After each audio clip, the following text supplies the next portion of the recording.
Tayo po'y nasa to face at bisita natin si Nanay Feli at si Grace. Ano ang inyong kwento at ano ang inyong inirereklamo? Nais ko pong idulog yung aming problema sa aking pamangkin na si Melissa. Bilang ako po kasi ay panganay sa aming pamilya, maraming taon na po akong nalulungkot sa nagiging kalagayan ng buhay ng nanay ko sa piling ng aking pamangkin. Bago ang lahat, Grace, si Melissa ay anak ng iyong kapatid. Opo. Pero ang nagpalaki kay Melissa, ang tumayong nanay ni Melissa, Si Mama. Ako po. ay si Nanay Feli. Kasi siya po ay walang ina. 5 months old pa lang po yan. 4 or 5 months, 4 months old po ay iniwanan na ng kanilang ina. At that time po ang kanyang ama ay 17 years old lang. 17 or 18. Ang iyong kapatid? Opo. Naiwan po yan sa aking pangangalaga. May nakilala po siyang lalaki through Facebook. Ano po ang nangyari? Nagkaanak po sila ng isa. Pareho pong walang hanap buhay noon dahil may karinderya po ako noon. Ako po ang sumusuporta sa kanila. Nasaan ang bata ngayon? Ang kanyang anak? Nasa akin po, 2 na po. So, ngayon, nasaan ho ang inyong relasyon? Nasaan po ang inyong buhay kasama ang iyong apo? Naputol ko po, ugnayan ko sa kanila lahat. Wala naman po si Melissa sa kanya, hindi po nakatira. Ang kay Mama po ay yung 2 anak ni Melissa. Okay. Oo, papansin kay plastic mo. Si Melissa po ay kasalukuyan nagtatrabaho. Hindi namin alam kung ano talaga ang trabaho niya. Hindi po niya, masahista siya. Sabi po sa ISPA, nagmamasahe. Tapos, recently lang po, nung nanggaling kami sa DSWD ng City Hall ng Calamba, gusto po namin siya ipatawag para makausap, magkaharap. At magkalinawan kami. At tumupad siya doon sa mga ipinangako niya sa nanay ko pagdating doon sa usapin sa mga bata. Pumunta si Melissa? Hindi po. Okay. Ang sinabi po niya, siya raw po ay nasa Pasig at wala siyang pirmihang bahay. Sa hotel daw po siya natutulog, palipat-lipat ng hotel. Okay. Yung pangako niya kay nanay ay susuportahan niya yung kanyang mga anak na nasa iyong pangangalaga. Yung panganay niya ay sa akin lumaki since birth. Talaga pong nung kinuha niya ay ayaw naman po niyang dalhin. Ipinilit ko lang dahil ayaw ko po silang magkahiwalay na magkapatid. At karapatan naman nila yon. Ngayon, nung 3 days tumawag, ayaw daw pong kumain. Hindi nila mapakain. Kasi po sakitin yun eh. Nang ibinalik po niya sa akin yan, litawang ribs sa likod, dito sa dibdib. Last year lang po, May. Sabi ko po sa kanya, hindi mo dadalhin ang bata, iwanan mo sa akin, patatabain ko pag naka-recover at saka mo kunin ulit. Hindi ko po pinagdadamot ang mga anak. Naiwan po sa akin. Hanggang ngayon po, hindi na niya nakuha. Hanggang sa last October po, 2024, nakiusap po siya doon sa anak ko sa Japan.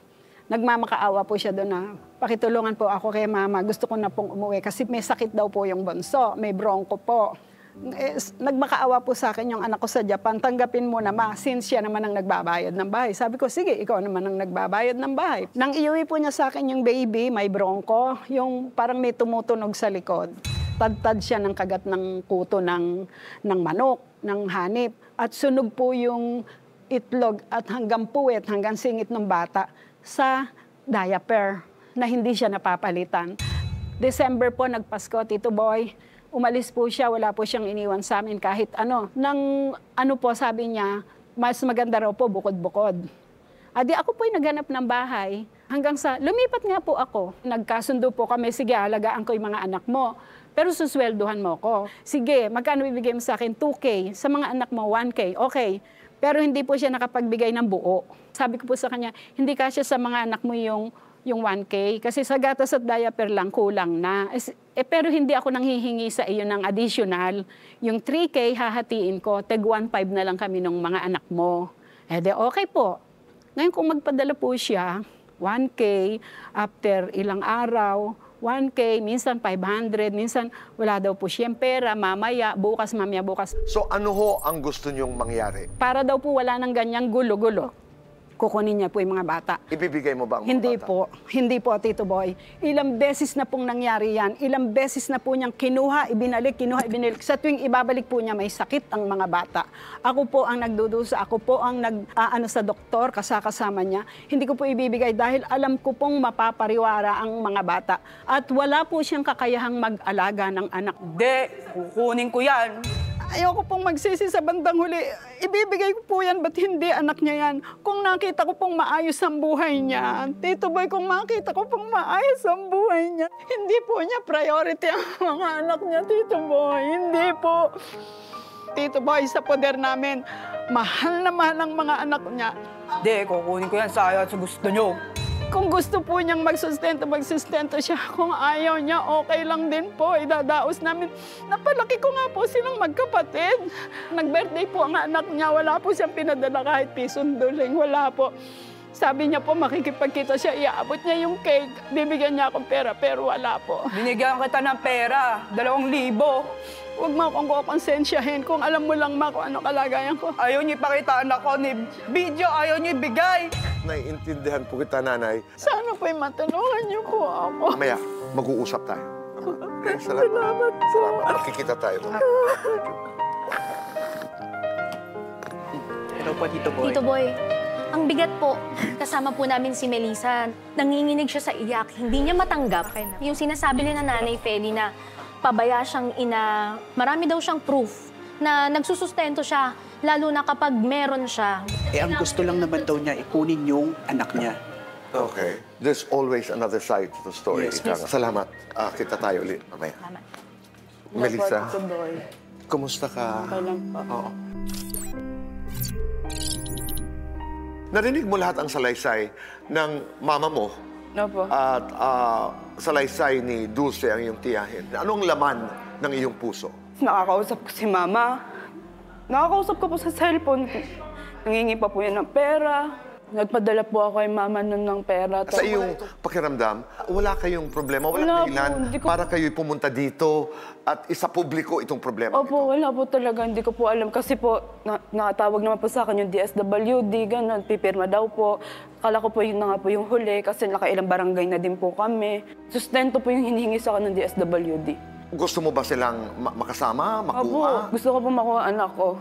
Silang dalawa? Opo. Pero sinasabi nila baka wala kang kakayahan. Sa ngayon, wala po, pero gusto ko po talaga makuha anak ko. Paano mo sila bubuhayin? Maghahanap po ako ng matinong trabaho, magbi-business na lang muna po ako sa bahay, magsasari-sari store, para makuha ko po yung anak ko. Eh di dapat ginawa na niya noon pa lang. Kwento po niya na parang pabayang ina ko.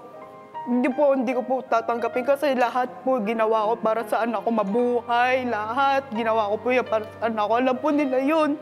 Pinuputol ko talaga ugnayan ko sa kanila. Hindi ko nga alam bakit nandito po yung tita ko eh. Hindi ko po alam kasi hindi ko siya nakakausap.